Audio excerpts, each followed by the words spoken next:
Наш маленький Париж. Что было в этом? Шутка, злословие, простодушное квасное настроение, так взлелеять свой отчий угол, чтобы легче его любить. И не обронил ли те слова господин, который Парижа никогда и не видел? И ему уже одни названия гостиниц и погребков внушали форс.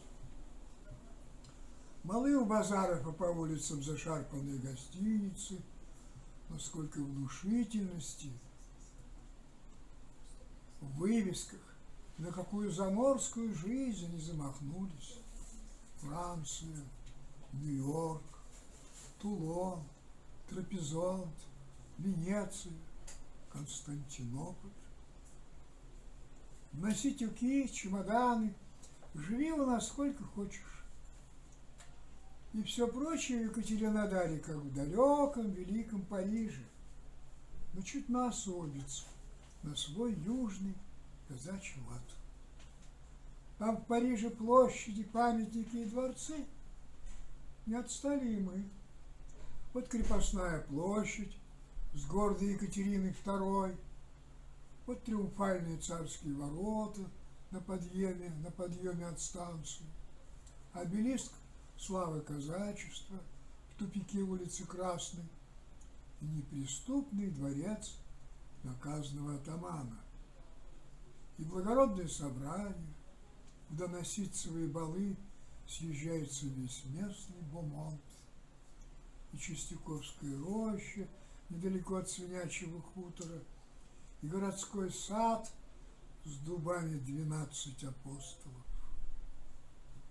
И так же, как везде, как в самом Париже, простолюдинам устроены чревоугодные толчки, старые, новые сенной базары, для кого попало ресторанчики, трактиры, красные фонари с намазанными желтобилетными дуняшками. Чем не Париж в миниатюре?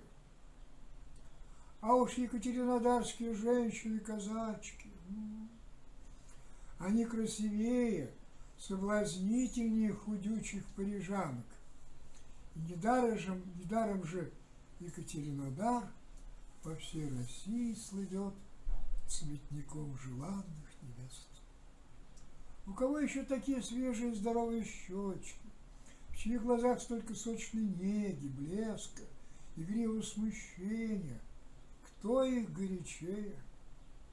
Еще бледные красавицы северных лесов и среднерусских равнин кутаются в шубки и греют на диванах ножки под пледами, а уж наши казачки в легких туфельках, в тонких чулочках, укрытые от солнышка широкими шляпками, фланируют по Красной улице, мчатся в фаэтонах в Панский Кут, а то и в Анапу, в Геленджик.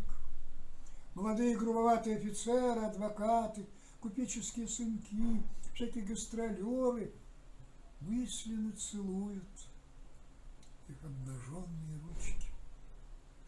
Где еще допоздна, до лунного света, растворены в домах окна, из коих слышатся зазывные звуки романсов и песен? Где так процокают на сытых конях усатые казаки, провожаемые на лагерный сбор в беспредельную степь, затянут песню и скроются, оставляя томление девичьих грудей. Где еще увидишь стройные парады войскового круга и лихие скачки малолеток? Пусть смеются петербургские господа над нашим куркульством и вскрикивающей речью. Пусть город ругает наши домашние газеты, пусть они чистят стальными перьями наши дворы и мостовые, проклинают владельцев оппозиционных обозов и с высоты пожарной каланчи морщатся на толкающихся по куткам хрюшек. Но мы его верные обыватели, рады, что кто-то выпустил слово на ветер. Наш маленький, маленький Париж.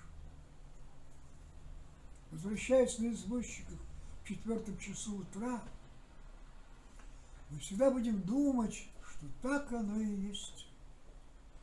И мы разнесем эту невинную молву о Екатеринодаре по белу свету, и молва станет выше вопросительных знаков, насмешек и правды газетных писаков. У нас скучнее зимой, но когда город зацветет вишней, сиренью, акацией, когда сужаются улицы с водами ветвей, и по реке Кубани к Азовскому морю отплывают колесные пароходы Дицмана и Голубева, когда от Графской и Соборной по обеим сторонам улицы Красной, разорванными цепочками, потянется нарядная публика, и над домами, над пожарной каланчой городской думы весь долгий вечер светится сиреневая, прямо-таки парижская дымка. Откуда взять сил, чтобы бросить свой богоспасаемый град, променять его на какой-нибудь толстопятый Тамбов? И кому что? Благолепным старушкам молебны, начальству циркуляры, приемы и торжественные выходы на парадах, приказчикам вечерние клубы с картами, орловскому бедному крестьянину постоялые дворы, гимназистам домашние спектакли, бесприютным убежище нищих, калекам тротуары и ограды церкви. Здесь, увы и ах, каждому сверчку свой шесток, как и в Париже. Если вам позволяет карман, вы вольны у армянина Сахава купить американскую обувь с гарантией на полгода, а ювелиру Леону Гану заказать часы из Швейцарии, у братьев Богорсуковых и Тарасовых приобрести товары, какие вашей душе угодно. Мерцалову и Усаню позвонить насчет балыков и заграничных вин. А турок Кер-Оглы испечет вам к святому празднику Пасху метровой высоты. Кому что? А какое у нас длинное лето! Сколько дорог земных! Вы еще спите, а по камням города с 4 его сторон тарахтят у окон казачьи вазы. Еще всего 5 час утра. Молчат павлины в саду Кухаренко. Только что пробили колокола наших храмов. Но у рынка свои суетные традиции. Мещане-садоводы, казаки из станиц, болгары-огородники везут к 3 базарам продукты. Там в корзинах виноград, там в мешках картофель, горох, семечки, кислицы. В клетках живая птица, на вожарах арбузы, дыни. Молдаване на своих длинных подводах везут тушки барашков. За ними вслед черкесы с бараньими смушками, с катками белой жирной брынзы. Куда там Париж?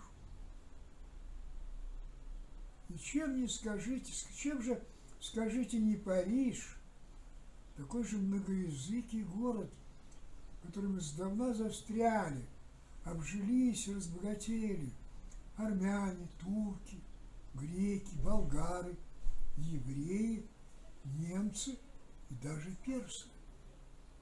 И говорят, на одной и той же параллели с Парижем уткнулся наш Екатеринодар.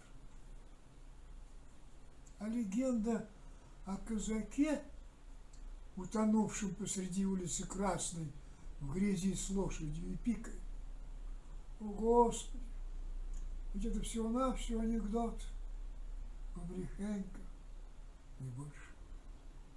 В хмелю ли, в дни расставаний, в записках к барышням или в час беседы с иногородними мы не перестанем хвалиться и повторять на высоких нотах наш маленький, маленький Париж.